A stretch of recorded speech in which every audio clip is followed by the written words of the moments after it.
Fshati Halil është një fshat nërmët afrit me Krujnë, ngjitur me Zgërdheshin, me kalan e Zgërdheshit, se ate e keni parasysh ju ku ndodhet. Dhe ata shkuan në Zgërdhesh. Asnjë lloj përpjekje nga policia e shtetit, narkopolicia nuk u bë për të ndaluar vrasësit e Gilmando Danit dhe ata që plagosën rënd Muçi Mustafa Shaljanin apo Sheqerin. Tani një qytetar digital shkruan këtu se shpreh çudinë se pse opozita flet për një shofer apo agent të thjesht policie dhe mbasi e vërteta është krejt tjetër, lidhur me Muçi Shaljanin. Vllai Sheqerit, shkruan qytetari digital, është 100 herë më i pasur se Shullazi. Është shumë i pasur, ka hotele, vila dhe restorante. Të tërë këta janë marrë me drogë, janë me person, blejnë vota, kërkojnë favore. Ky që u plagos ka bërë fushatën e 11 majt, e ka fjalën për Muçi Shaljanin, apo Sheqerin, e ka me 11 maj fushatën e Ervin Hoxhës, ministër i brendshëm, dhe me pas në shtator u fut në AMP, po nga Ervini, në shkelje të çdo parametri dhe procedure ligjore, kurse dhe kjo u bë vetëm që ai të shpëtoj me uniformën e policisë, të shpëtoj kontrolleve policore. Gilmando, krahu i djathtë i Ervin Shaljanit, ka qenë në fushat si bodyguard dhe financues për ministrin Gonxhe.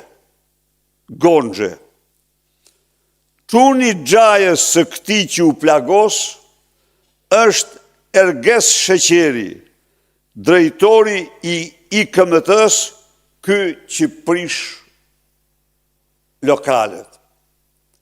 Pra, e kuptoni ju, të dashur qytetarë dhe qytetare, kjo dëshmon se narkopolicia është e tëra në funksion të krimit, dhe se Gilmando Dani dhe Mustafa Sheqeri apo Muçi Shaljani ishin lejtnant kryesor të ministrave të kabinetit të Ramaduros, Ervin Hoxhës dhe Blendi Gonxhës. Ata u ekzekutuan në mendimin më të përhapur nga banda të qeverisë që janë të lidhura me nivele shumë të larta të qeverisë, sepse aty është vendi i shtetit, vendi i qeverisë. Këto kisha lidhur me këtë çështje. Së dyti,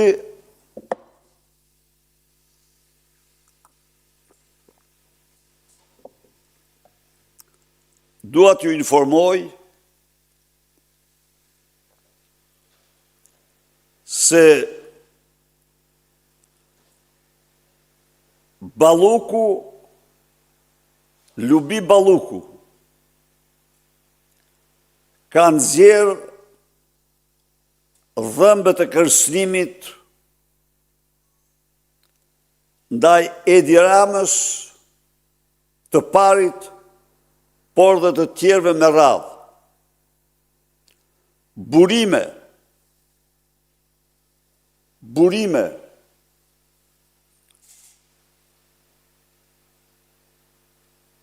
të fshehta të Partisë Socialiste njoftojnë se në mbledhjen e zhvilluar në selinë e Partisë Socialiste, ku Edi Rama ka sulmuar skapin dhe ka mbrojtur Lubin, duke deklaruar se këto janë sulme kundër tij dhe partisë së tij, se Lubia është e pafajshme. Lubia vetë ka qenë egër dhe e pamshirë ndaj audiencës. Edhe në këtë mbledhje Lubia ka bërë të qartë se do u marrë me vete.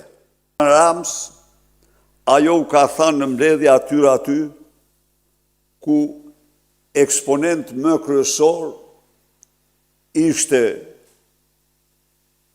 përveç Ogertës edhe Plumbesha Spiro Gjoka. Lubia ka qenë shumë e egër në atë mbledhje.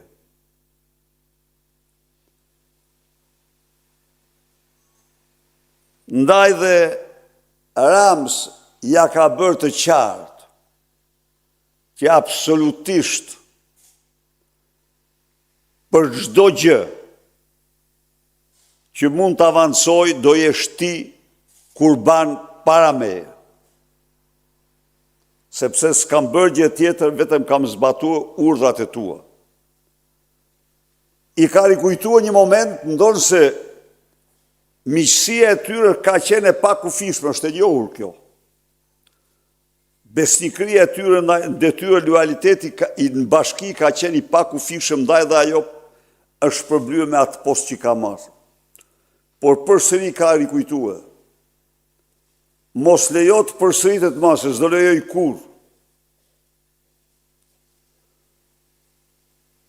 Të kem fatin e gjyshit tim që u ekzekutua me firmën e babait tëm. Pra ja ka vu kufirin tek thana dhe ka dëshmuar se është e gatshme të fshijë të gjitha miqësitë, të gjitha të shkuarën, në qoftë se Edi Rama guxon për një moment që për të shpëtuar veten të dorëzoj Lubin. Këto janë disa nga zhvillimet më të fundit.